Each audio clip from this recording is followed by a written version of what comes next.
সারা পৃথিবীতে এখন একটা বড় এনার্জি সংকট চলছে। এই বিষয়টা আমরা সবাই কম বেশি জানি। তেল এবং গ্যাসের সরবরাহ নিয়ে বিশ্বজুড়ে নানা সমস্যা তৈরি হয়েছে। এই পরিস্থিতির মধ্যেই ভারত তার জ্বালানি নিরাপত্তা নিশ্চিত করার জন্য বিভিন্ন দেশের সঙ্গে নতুন নতুন চুক্তি এবং ব্যবস্থা করছে। বিশেষ করে রাশিয়ার সঙ্গে ভারতের জ্বালানি সহযোগিতা গত কয়েক বছরে অনেক বেড়েছে। বর্তমানে পরিসংখ্যান বলছে ভারত প্রতিদিন প্রায় 1.5 million barrel Russian crude oil কিনছে।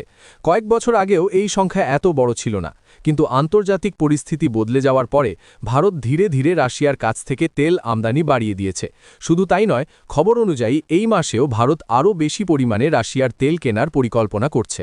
এই পরিস্থিতির মধ্যেই রাশিয়ার দিক থেকে ভারতের জন্য আরেকটি বড় খবর সামনে এসেছে। রাশিয়া এখন ভারতের কাছে এলএনজি বা লিকুইফাইড ন্যাচুরাল গ্যাস নিয়ে একটি বড় অফার দিয়েছে। এই খবরটি প্রথমে রাশিয়ার সংবাদ মাধ্যমে প্রকাশিত হয় এবং পরে ভারতীয় সংবাদ মাধ্যমেও এটি ব্যাপকভাবে আলোচনায় আসে। রাশিয়া পরিষ্কারভাবে বলেছে যে তারা ভারতের সরকারি সংস্থা গেইল ইন্ডিয়া লিমিটেডের সঙ্গে আগের যে গ্যাস চুক্তি ছিল সেটিকে আবার চালু করতে চায়। সেই পুরনো চুক্তি অনুযায়ী রাশিয়া প্রতি বছর প্রায় 2.5 মিলিয়ন টন এলএনজি সরবরাহ করতে প্রস্তুত। অর্থাৎ যদি এই চুক্তি আবার শুরু হয় তাহলে ভারত নিয়মিতভাবে রাশিয়া থেকে বড় পরিমাণে গ্যাস পেতে পারে। রাশিয়া আরও বলছে যে এই গ্যাস তারা আর্কটিক অঞ্চলের একটি বিশেষ সমুদ্র পথ ব্যবহার করে ভারতে পাঠাতে চায়। এই পথটিকে বলা হয় নর্দার্ন সি রুট বা আর্কটিক রুট। এই রুটের একটি বড় সুবিধা হল এটি বিশ্বের অনেক গুরুত্বপূর্ণ চোক পয়েন্টকে এড়িয়ে যায়। সাধারণত আন্তর্জাতিক বাণিজ্যে অনেক সময় কিছু গুরুত্বপূর্ণ সমুদ্রপথে সমস্যা তৈরি হয়, যেমন হরমুজ প্রণালী বা অন্য কিছু জায়গায়, কিন্তু আর্কটিক রুট ব্যবহার করলে সেই সমস্যাগুলোর উপর নির্ভর করতে হয় না। রাশিয়া জানিয়েছে যে তারা তাদের ইয়ামাল এলএনজি এবং সাখালিন 2 এলএনজি প্রকল্প থেকে ভারতের জন্য গ্যাস সরবরাহ করতে পারে। এই দুটি প্রকল্প রাশিয়ার বড় গ্যাস উৎপাদন কেন্দ্রের মধ্যে পড়ে। ইয়ামাল এলএনজি প্রকল্পটি আর্কটিক অঞ্চলের কাছে অবস্থিত, আর সাখালিন 2 প্রকল্পটি রাশিয়ার ফার ইস্ট এলাকায়। এই প্রকল্পগুলো থেকে উৎপাদিত গ্যাস এলএনজি আকারে জাহাজে করে বিভিন্ন দেশে পাঠানো হয়। রাশিয়ার মতে এখন এই প্রকল্পগুলোর উৎপাদন অনেকটাই স্থিতিশীল হয়েছে। কয়েক বছর আগে রাশিয়া ইউক্রেন সংঘাত শুরু হওয়ার পরে এই প্রকল্পগুলিতে অনেক সমস্যা তৈরি হয়েছিল। উৎপাদন এবং সরবরাহে অনিশ্চয়তা দেখা দিয়েছিল, কিন্তু এখন রাশিয়া বলছে সেই সমস্যাগুলো ধীরে ধীরে কাটিয়ে ওঠা গেছে এবং তারা আবার নিয়মিতভাবে গ্যাস সরবরাহ করতে সক্ষম। এই চুক্তির ইতিহাসও বেশ পুরনো। 2012 সালে ভারতের গেইল কোম্পানি এবং রাশিয়ার বড় গ্যাস কোম্পানি গ্যাসপ্রমের মধ্যে এই এলএনজি চুক্তি স্বাক্ষরিত হয়েছিল। চুক্তিটি ছিল দীর্ঘমেয়াদী এবং প্রায় 20 বছরের জন্য পরিকল্পনা করা হয়েছিল। এর উদ্দেশ্য ছিল ভারতকে দীর্ঘ সময় ধরে একটি নির্দিষ্ট দামে গ্যাস সরবরাহ করা। এই চুক্তি অনুযায়ী প্রতি বছর প্রায় 2.5 মিলিয়ন টন এলএনজি ভারতের কাছে পৌঁছানোর কথা ছিল। গ্যাসের দামও তখন নির্ধারণ করা হয়েছিল প্রায় $14 প্রতি MMBTU হিসেবে। সেই সময়ের হিসেবে এই দামটি বেশ সাশ্রয়ী ছিল এবং ভারতের জন্য একটি বড় সুবিধা হিসেবে দেখা হয়েছিল। 2018 সালের দিকে এই চুক্তির মাধ্যমে গ্যাস সরবরাহ শুরু হয়। কয়েক বছর ধরে গ্যাস ভারতে পৌঁছাতেও থাকে, কিন্তু 2022 সালে পরিস্থিতি হঠাৎ বদলে যায়। রাশিয়া ইউক্রেন যুদ্ধ শুরু হওয়ার পরে ইউরোপের অনেক দেশ রাশিয়ার ওপর নানা ধরনের নিষেধাজ্ঞা আরোপ করে। সেই সময় জার্মানি গ্যাসপ্রমের একটি সাবসিডিয়ারি কোম্পানির নিয়ন্ত্রণ নিজেদের হাতে নিয়ে নেয়। এর ফলে গ্যাস সরবরাহের যে ট্রেডিং ব্যবস্থা ছিল সেটি ভেঙে পড়ে। গ্যাসপ্রম ঘোষণা করে যে তারা আর সেই পুরনো পথ দিয়ে গ্যাস পাঠাবে না। যখন সেই সরবরাহ বন্ধ হয়ে যায় তখন ভারতের গেইল কোম্পানিও আর গ্যাস পায়নি। এভাবেই মাঝপথে সেই এলএনজি সরবরাহ বন্ধ হয়ে যায়। এখন রাশিয়া বলছে যে তারা সেই জটিল ব্যবস্থাকে এড়িয়ে সরাসরি রাশিয়া থেকে ভারতে গ্যাস পাঠাতে চায়, অর্থাৎ ইউরোপ বা অন্য দেশের ওপর নির্ভর না করে সরাসরি আর্কটিক রুট দিয়ে ভারতে এলএনজি পৌঁছে দেওয়ার পরিকল্পনা করা হচ্ছে। এই অফার ভারতের জন্য গুরুত্বপূর্ণ হওয়ার কয়েকটি বড় কারণ আছে। প্রথমত, রাশিয়ার এলএনজি সাধারণত আন্তর্জাতিক বাজারে তুলনামূলকভাবে সস্তা হয়। বিশেষ করে আমেরিকার এলএনজির তুলনায় অনেক ক্ষেত্রেই রাশিয়ান গ্যাসের দাম কম পড়ে।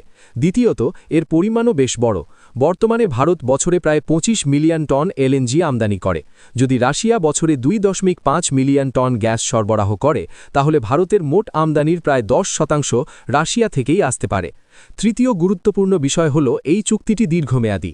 জ্বালানি খাতে সাধারণত দুই ধরনের কেনাবেচা হয়, একটি হল স্পট মার্কেট এবং অন্যটি দীর্ঘমেয়াদী চুক্তি। স্পট মার্কেটে দাম দ্রুত ওঠানামা করে এবং সরবরাহ নিশ্চিত থাকে না, কিন্তু দীর্ঘমেয়াদী চুক্তিতে নির্দিষ্ট ফর্মুলা অনুযায়ী দাম নির্ধারণ করা হয় এবং দীর্ঘ সময় ধরে স্থির সরবরাহ পাওয়া যায়। ভারতের জন্য এই ধরনের দীর্ঘমেয়াদী চুক্তি খুবই গুরুত্বপূর্ণ, কারণ দেশের জ্বালানি চাহিদা প্রতিদিন বাড়ছে। শিল্প, বিদ্যুৎ উৎপাদন এবং শহরের গ্যাস ব্যবস্থার জন্য প্রচুর এলএনজি দরকার হয়।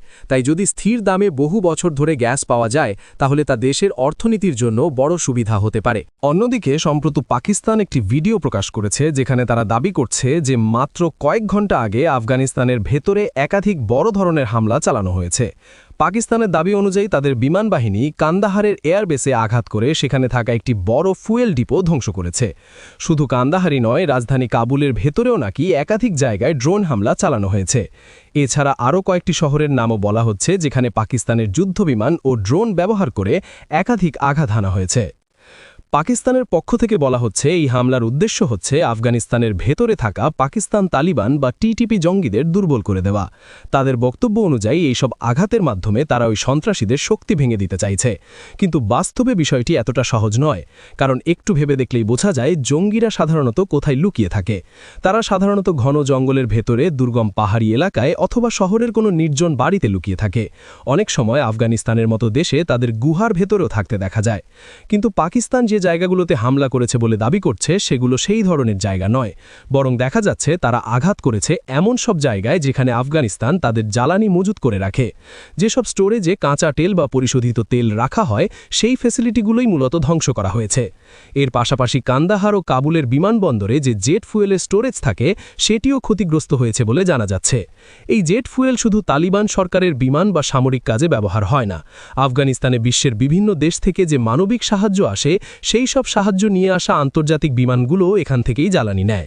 অর্থাৎ এই ফুয়েল স্টোরেজ শুধু সরকারের জন্য নয়, সাধারণ মানুষের জন্য আসা সাহায্যের সঙ্গেও জড়িত। জাতিসংঘের বিভিন্ন প্রতিনিধি বা মানবাধিকার সংস্থার কর্মীরাও প্রায়ই আফগানিস্তানে যান। তারা দেখতে চান তালিবান সরকার সাধারণ মানুষের সঙ্গে কেমন আচরণ করছে। সেই সব আন্তর্জাতিক সফরের সময় যে বিমানগুলো আসে, সেগুলোকেও এই বিমানবন্দরেই রিফুয়েলিং করতে হয়। ফলে এই ধরনের গুরুত্বপূর্ণ জায়গা ধ্বংস হয়ে গেলে আন্তর্জাতিক ফ্লাইট চালানো কঠিন হয়ে পড়তে পারে। এখন প্রশ্ন হচ্ছে, পাকিস্তান কেন এই ধরনের জায়গাকে লক্ষ্য করে হামলা করল? অনেক বিশ্লেষকের মতে এর পেছনে বড় একটি কৌশল থাকতে পারে। এমন এক সময় যখন বিশ্বজুড়ে জ্বালানির ঘাটতি তৈরি হচ্ছে, তখন আফগানিস্তানের উপর বাড়তি চাপ তৈরি করা হতে পারে। যদি তাদের জ্বালানি মজুত কমে যায়, তাহলে তারা আন্তর্জাতিক বাজারে তেল কিনতে বাধ্য হবে। এই অবস্থায় হয়তো বড় শক্তিধর দেশগুলো তাদের সামনে কিছু শর্ত রাখতে পারে।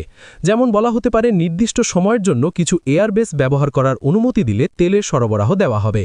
এইভাবে আফগানিস্তানকে আলোচনার টেবিলে আনার চেষ্টা করা হতে পারে। তবে এখানে আরেকটি বিষয়ও মনে রাখতে হবে।